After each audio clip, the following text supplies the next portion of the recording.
The transfer window is well underway and Tottenham are yet to bring in any brand new signings. And before anyone says at home, Matthias Tell, I know we've signed him, but he's not brand new, is he? He'll probably be like a new signing. But at this stage, that deal was already being agreed towards the end of last season. But we need fresh blood. We need Thomas Frank to put this side in his image. And there's one player who I've mentioned on a handful of these transfer videos who Tottenham must sign, because today on the Sonny Spurs YouTube channel I'll be explaining how Eberechi Eze would transform Tottenham Hotspur. But if you are new to the Sonny Spurs YouTube channel, then drop us a like, subscribe, hit the notification bell because it will let you know when I've gone live, and also in the comments down below let me know if you would love to sign Eze.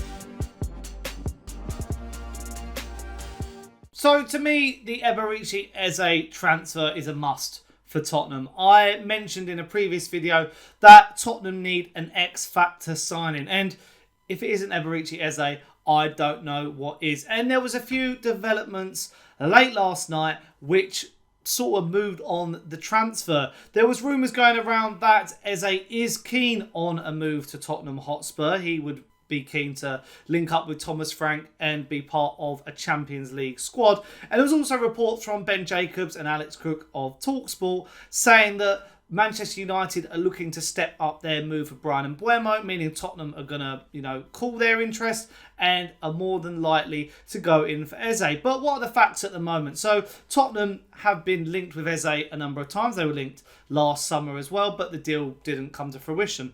And this summer, Champions League sides can bid 60 million plus 8 million for Eberechi Eze. That's his release clause for any Champions League sides.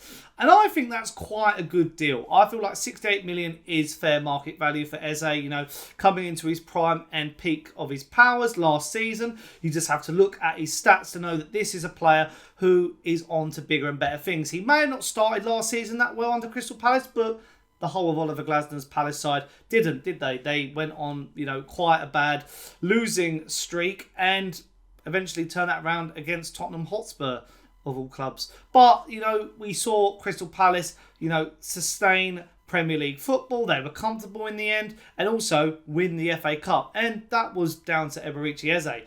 He got some amazing goal contributions, as you can see on screen right now. He was, a focal part of that team alongside Jean-Philippe Mateta. Up top, providing goals, Ismaila Sarr. That whole Palace team was incredible last season to achieve what they did, especially in the FA Cup. But when you look at Eze's nitty-gritty stats, which I love to pull up and reference, like FB Rev, you can see that he does more than just create and score goals. He is a focal and important part to what, Crystal Palace have been doing over the last few years. But why should Tottenham go for him over, say, an Mbuemo, for example? Maybe a Semenyo. I feel like that Eberechi Eze is just... he offers something a bit different to the previously mentioned players.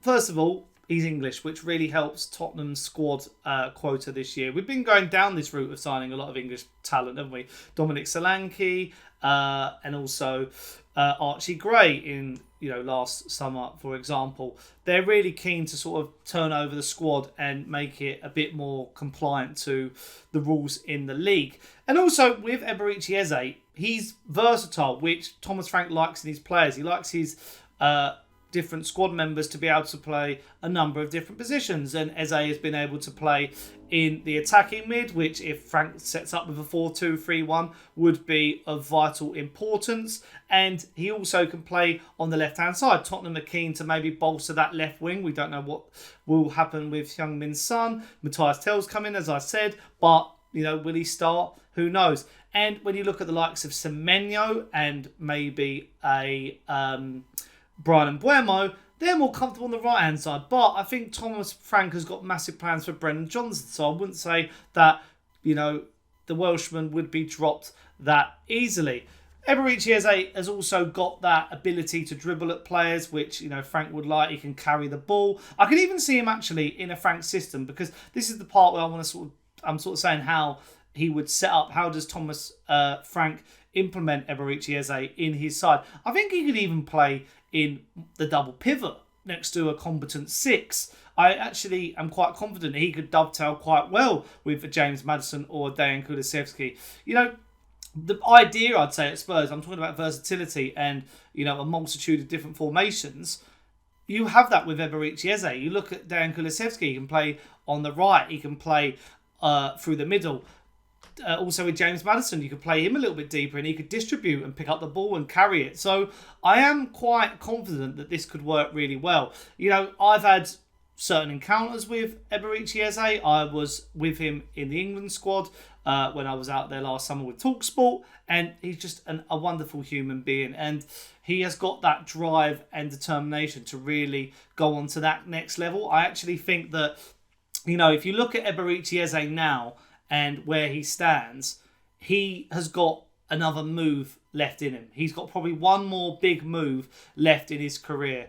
And if you look at the teams in and around the big 6, because that's where he's more likely to move to, where is he going to go? You know, you look at Manchester City, they've secured the signing of Ryan Cherchi. Liverpool have just signed Florian Wirtz. Manchester United have signed Matheus Cunha. Arsenal, I mean, that's a possibility, but I can't really see them signing a player like that. They more need an out-and-out number 9. And Chelsea have Cole Palmer. So Tottenham seems quite viable, and those links have been there before. We know of that. So I feel like this is a match made in heaven, and he has got that drive and determination that would really suit a Thomas Frank team. You know, you look at how he's improved the likes of Mikkel Damsgaard, how he's improved wingers like Kevin Schade. You know, Eberechi Eze could go on to another level under Thomas Frank. I really can see that. I mean, not saying that, you know, Palace and Oliver Glasner aren't amazing, because they are, but, you know, we were even linked with Eze when he was at QPR, and we didn't take that plunge to, you know, really secure a signing who was going to go on to bigger and better things. You know, in and around the England squad now as well. This is a guy who I just love him to bits. I think he is absolutely fantastic, and I feel like it's a no-brainer, especially, you know, when you look at Bryan Mbuemo's wages now, 250k he's demanding from Manchester United. I can see why we're walking away from that. It makes perfect sense. And I actually am planning on my next video to actually look into the deals that Tottenham shouldn't do. I've said a lot of, you know, players that Tottenham should sign, but I want to highlight the players that Tottenham maybe should avoid, and also the players that Tottenham maybe shouldn't sell going into next season. But let me know if you'd like to see that video in the comments down below. But, you know, speaking again on Eberechi Eze, I just feel like it makes sense. I feel like this summer, if Tottenham can secure a 6, that player who is a versatile forward, which I think Eze is, maybe another fullback, whether that be Cole Walker-Peters, Dennis Shirkin, don't mind either of them, a defender if Romero leaves, I think that's a good summer. I think that's a solid summer. And, you know, Daniel Levy spoke in his interview with Vinay Venkatesan about backing Tottenham and wanting to win and go on to that next level, win Champions Leagues, win Premier Leagues. I mean, I can't see it personally, but a signing like Eze is a statement signing. Think about what Declan Rice was to Arsenal.